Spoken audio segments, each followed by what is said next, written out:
Hi అండి. Sunday morning breakfast కోసం recipe ready. Northern స్టైల్లో కాకుండా సౌతర్న్ స్టైల్లో చోలీ భటూరే ఎలా చేయాలో ఈ వీడియోలో ట్రై చేద్దాం. ఈ కాబూలీ శనగల్ని హైబ్రిడ్ ముడి శనగలు అని కూడా అంటారు. వీటిలో ప్రోటీన్ అండ్ ఫైబర్ ఉండడం వలన వెయిట్ లాస్కి సూపర్గా హెల్ప్ అవుతాయి. ఈ కాబూలీ శనగ తీసుకొని ఒక గిన్నెలో వేసుకొని ఓవర్ నైట్ వాటర్ వేసి సోక్ చేయాలి. ఓవర్ నైట్ అంటే మినిమం 8 to 9 అవర్స్ అనేది బాగా నానాలి. అప్పుడే ఈ కాబూలీ చెన వాటర్ని అబ్జర్వ్ చేసుకొని బాగా ఉబ్బుతాయి. అప్పుడు మనకు బాయిల్ చేసినప్పుడు బాగా సాఫ్ట్గా కుక్ అవుతాయి. నేనైతే బిఫోర్ డే నైట్ 8 అలా నానబెట్టాను. మార్నింగ్కి బాగా సోక్ అయ్యాయి. వీటిని కొంచెం ఒక 2-3 సార్లు వాటర్తో క్లీన్ చేసి మళ్ళీ ఫ్రెష్ వాటర్ వేసి కుక్కర్లో కల్లుప్పు కూడా కొంచెం వేసి ఒక 3 విజిల్స్ వరకు వచ్చేంత వరకు బాయిల్ చేసుకోవాలి. తర్వాత ఇదంతా ప్రెషర్ పోయిన తర్వాత దీన్ని వాటర్ని కొంచెం సపరేట్గా వడకట్టి పక్కన ఉంచుకొని వీటిల్ని సపరేట్ చేయాలి. తర్వాత ఒక గిన్నె పెట్టి దీంట్లో 2-3 ఆనియన్స్ని కొంచెం పొడవుగా నిలువుగా తరుక్కొని అట్లాగే ఒక 3-4 టమోటాలను కూడా ముక్కలుగా కట్ చేసి వాటితో పాటు ఒక 2 పచ్చిమిర్చిని కూడా కట్ చేసి ఈ నూనెలో వేసి బాగా వేయించుకోవాలి. కొంచెం కలర్ చేంజ్ అయ్యేంత వరకు ఉంచుకుంటే సరిపోతుంది. ఇప్పుడు ఇదే మనం ఆల్రెడీ బాయిల్ చేసినప్పుడు చూడండి ఎంత సాఫ్ట్గా కుక్ అయ్యాయో. వీటిని వాటర్ని డ్రైన్ చేసి పక్కన పెట్టుకోమని చెప్పాను కదా, అలాగ పక్కన పెట్టేసుకున్న తర్వాత ఇప్పుడు ఈ ఫ్రై చేసుకున్న ఆనియన్, టమోటా, పచ్చిమిర్చి, అల్లం ముక్కలు, తెల్లగడ్డ ముక్కలు ఈ చెనాలో కూడా కొన్ని తీసుకొని మిక్సీకి వేసి గ్రైండ్ చేసి పక్కన పెట్టుకోవాలి.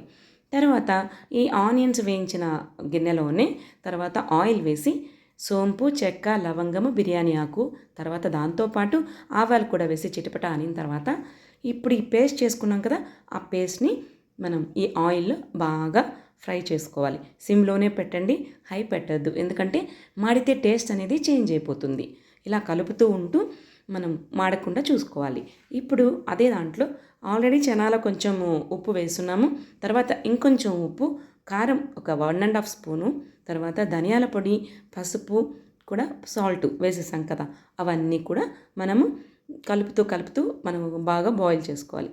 ఒక 5 మినిట్స్ తర్వాత మనం బాయిల్ చేసి పక్కన పెట్టుకున్న చెనాని కూడా దీంట్లో యాడ్ చేయాలి. యాడ్ చేసి ఒక గిన్నె పైన మూత పెట్టేసి పక్కన ఉంచుకొని కొంచెం సేపు ఆ మసాలా అంతా పట్టేంత వరకు ఉంచుకున్న తర్వాత 1 గ్లాస్ వాటర్ వేసి మళ్ళీ కొంచెం సేపు కలుపుతూ మూత పెట్టి ఉడికించుకోవాలి. ఇప్పుడు మన పూరి కోసం అంటే భటూరే అని కాకుండా మనం పూరీలాగా చేసుకుంటాం. ఆ భటూరే కొంచెం మందంగా ఉంటుంది, అలా మనం తినలేము. సో పూరీలాగానే చేసుకుందాం. ఇప్పుడు కొంచెం వాటర్ తీసుకొని సాల్ట్ వేసి, మన గోధుమ పిండితో చేశానండి నేను, మైదా పిండి వాడలేదు. దీన్నంతా బాగా మునవెల్లతో కలుపుకొని ఆయిల్ వేసి ఇలా ముద్దలాగా కలుపుకొని కొంచెం సేపు మనం బాగా ప్రెస్ చేసుకోవాలి. తర్వాత పైకి కిందికి వేసి కొట్టుకుంటే మనం బాగా పిండి అనేది లోపల సాఫ్ట్గా వస్తుంది.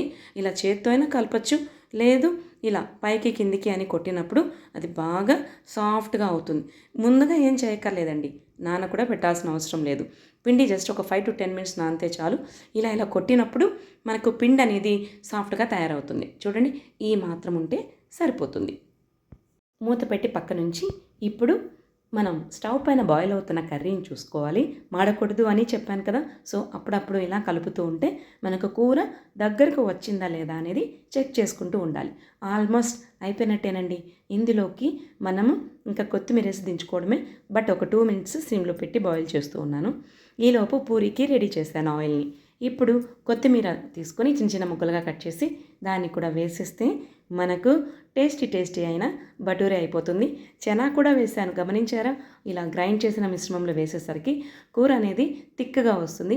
ఆ చోలే మసాలాలో కొంచెం పల్చగా ఉంటుంది మామూలుగా అయితే నార్త్ సైడ్లో వేసేవాళ్ళు, లేదా మరీ గట్టిగా ఉంటుంది. అలా కాకుండా సాఫ్ట్ టెక్స్చర్ అనేది వస్తుంది. కూర తిన్నప్పుడు టేస్ట్గా ఉంటుంది. ఇప్పుడు మనం పూరీలు చేసేసుకుందామా, భటూరే అనుకోండి. సో పిండిని చిన్న చిన్న ముద్దలుగా రౌండ్గా బాల్స్గా చేసుకుని పిండిలో దొల్లించుకోవాలి. మనం ఎన్ని ముద్దలు అయితే చేసుకున్నామో అవన్నీ చేసేసి పక్కన ఉంచుకోవాలి.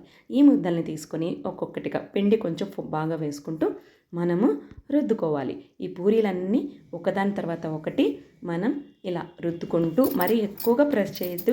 చాలామందికి పూరీలు పొంగవు అనేదానికి రీజన్ ఏంటంటే గట్టిగా ప్రెస్ చేసేస్తారు, పల్చగా చేస్తారు. అలా కాకుండా మీడియం మందంగా చేసుకుంటే మనకు బాగా పొంగుతాయి అన్నమాట.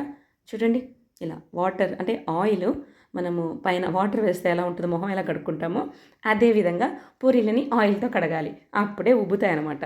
సో వేడిగా ఆయిల్ వేసేసరికి పైన బోత్ సైడ్స్ బాగా ప్లఫీగా ఉబ్బుతాయి అన్నమాట పూరీలు. ఇదే టెక్నిక్. కొంతమంది రవ్వ కూడా వేసుకుంటారు, నేనేం వేయలేదు కదా, చూశారు కదా. సో అయినా కూడా పూరి బాగా పొంగింది. ఇదే సీక్రెట్ ఆఫ్ పూరి. ఇప్పుడు ఒక్కొక్క పూరీని కాల్చుకొని మనం పక్కన పెట్టుకోవాలి. ఇలాగా అన్ని పూరీలు చేసేసుకొని వేడిగా వడ్డిస్తే అంతే ఇష్టంగా తింటారు. పూరీలు అనేటివి వేడిగా తింటేనే బాగుంటాయి, క్రిస్పీగా ఉన్నప్పుడే టేస్ట్గా అనిపిస్తాయి. హోటల్లో, దాబాల్లో, రెస్టారెంట్లో ఎందుకంత టేస్ట్గా ఉంటాయి అంటే వాళ్ళు వేడిగా వడ్డిస్తారు కాబట్టి. సో కిటుకు అర్థమైపోయిందా? సో నేను కూడా అంతే, చపాతీ అయినా పూరి అయినా ఒక్కొక్కటి కాల్చి వేడిగా ఇస్తాను. అందుకే మా ఇంట్లో అంత ఇష్టంగా తింటారు. సరిత సూపర్గా ఉంది అని కాంప్లిమెంట్స్ కూడా ఇస్తారు. సో ఇప్పుడు మీరు కూడా అదే కాంప్లిమెంట్స్ కావాలంటే అలాగే చేయండి. మీకు కనుక ఈ చోలే భటూరే చేసే విధానం నచ్చుంటే లైక్ చేసి మీ ఫ్రెండ్స్ అండ్ ఫ్యామిలీ మెంబర్స్కి షేర్ చేయండి. మీ కాంప్లిమెంట్సే నాకు మోటివేషన్. సో మళ్ళీ ఇంకొక వంటతో మళ్ళీ కలుసుకుందామా? అప్పటి వరకు bye bye. Thank you for watching.